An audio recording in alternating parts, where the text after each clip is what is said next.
High everyone, welcome to my mini blog. আশা করছি সবাই ভালো আছো। তো আজকে আমি তোমাদের সাথে শেয়ার করব মাই উইকলি সেলফ প্যাম্পার রুটিন, যেখানে হেয়ার কেয়ার, স্কিন কেয়ার সব কিছুই থাকবে। তো চলো, without wasting any more time, let's get start the video. তো প্রথমে আমি করব হচ্ছে হেয়ার অয়েলিং। তার জন্য আমি একটা কোকোনাট হেয়ার অয়েল নিয়েছি ফ্রম অরিফ্লেম। তোমাদের কাছে যে কোনো ভার্জিন কোকোনাট অয়েল থাকলে তোমরা সেটা ইউজ করতে পারো। তার সঙ্গে আমি মিক্স আপ করছি হচ্ছে পিলগ্রিমের এসেনশিয়াল হেয়ার অয়েল।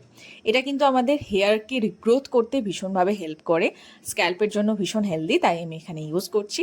আর অয়েলিং করার আগে কিন্তু আমাদের যে হেয়ারের লেন্থটা আছে সেটা ভালো করে ট্যাঙ্গেল ফ্রি করা উচিত, কারণ ট্যাঙ্গেল যদি ফ্রি না হয় হেয়ারটা, তাহলে কিন্তু অয়েলিং করার সময় অনেক বেশি হেয়ার ফলের চান্স থাকে। আর অয়েলিংটা কিন্তু তোমাদের এরকম সেকশন করে করেই লাগানো উচিত, কারণ আমাদের চুলে যে পুষ্টিটা আসে সেটা কিন্তু স্ক্যাল্প থেকে আসে, নট ফ্রম দ্য লেন্থ।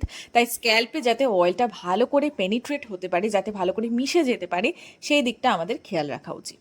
এরপরে অল্প তেল নিয়ে তোমরা চুলের লেন্থে লাগিয়ে নিতে পারো, এতে কিন্তু তোমাদের চুলটা সফট থাকবে। আর সব থেকে ইম্পর্টেন্ট যে কাজটা সেটা হচ্ছে হেয়ার অয়েলটা আমাদের স্ক্যাল্পে 5 থেকে 10 মিনিট মাসাজ করা। এতে কিন্তু আমাদের স্ক্যাল্পে ব্লাড সার্কুলেশন অনেক ভালো হয়, আর এটা ভালো হলে কিন্তু আমাদের হেয়ারে যেরকম রিগ্রোথ আসে, প্লাস চুলটাও লম্বা হয়। তো এখানে আমার হেয়ার অয়েলিং কমপ্লিট, আমি চুলটাকে টাই আপ করে নিলাম। এরপরে আমি এখানে সেভ করব আমার ফেস সেভ, যেটা আমি অনেক দিন করিনি, এবং এটা আমি খুবই কম করি কারণ আমার ফেসে সেভাবে লোম নেই। শেভিং করার আগে আমি যেটা করি, ফেসটাকে ভালো করে ক্লিন করে একটা general amount of aloe vera gel apply করে নিই। এতে কিন্তু কোনো কাটিংয়ের সমস্যা হয় না, কোনো র্যাশ প্রবলেম হয় না, কিছু হয় না। স্কিনের টেক্সচার কিন্তু খুব ভালো থাকে।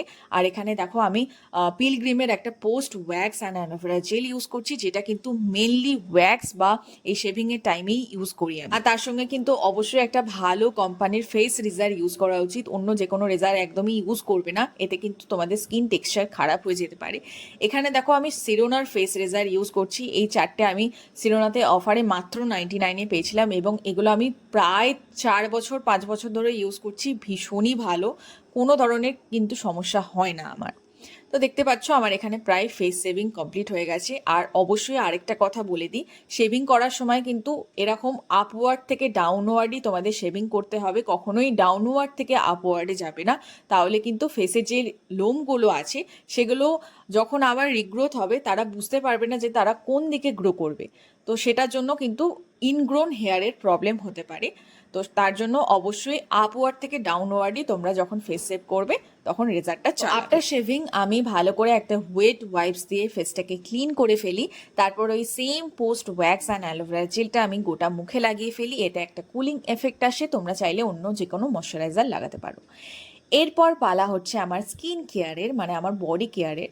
তো এখানে আমি দেখো একটা প্যাক বানাচ্ছি, যেখানে আমি নিয়েছি 4 থেকে 5 চামচ বেসন, কিছুটা স্যান্ডেলউড পাউডার, একটুখানি ওয়াইল্ড টার্মেরিক নিয়েছি, আর লাস্টলি অ্যাড করেছি হচ্ছে চালের গুঁড়ো, যেটা আমাদের স্ক্রাবিং পার্টিকেলস হিসাবে খুব ভালো কাজ করবে। আর এই সবগুলোকে মিক্স করার জন্য আমি ইউজ করেছি টক দই। এবার এটাকে ভালো করে মিক্স করে নেবো। আর এই প্রত্যেকটা ইনগ্রিডিয়েন্ট কিন্তু আমাদের হিরো ইনগ্রিডিয়েন্ট। তো এই যে প্যাকটা রেডি হয়েছে, এটা কিন্তু এখনো শেষ হয়নি। এর সঙ্গে আমি মিক্স করব আমাদের অরিফ্লেম লাভ নেচারের একটা স্ক্রাব জ্যাম, যেটার স্মেলটা আহা হা ভীষণ সুন্দর। তো এটা তোমরা চাইলে স্কিপও করতে পারো, বাট আমার যেহেতু এটা ভীষণ পছন্দের, তাই প্যাকটার সাথে আমি এটা মিক্স করে ফেলছি।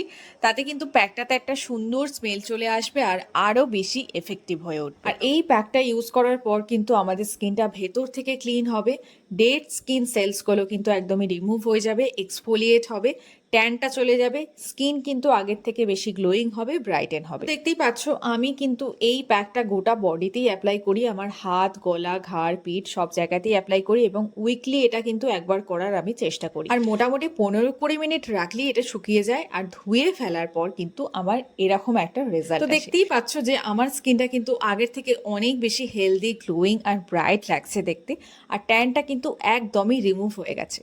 তো ভিডিওটা কেমন লাগলো তোমাদের, সেটা কিন্তু আমাকে অবশ্যই কমেন্ট করে জানাতে ভুলবে না। আর নেক্সট তোমরা কিরকম ভিডিও দেখতে চাইছো সেটাও কিন্তু অবশ্যই কমেন্ট করে জানাতে পারো। চলো দেখা হবে নেক্সট কোনো ভিডিওতে। আজকের জন্য টাটা।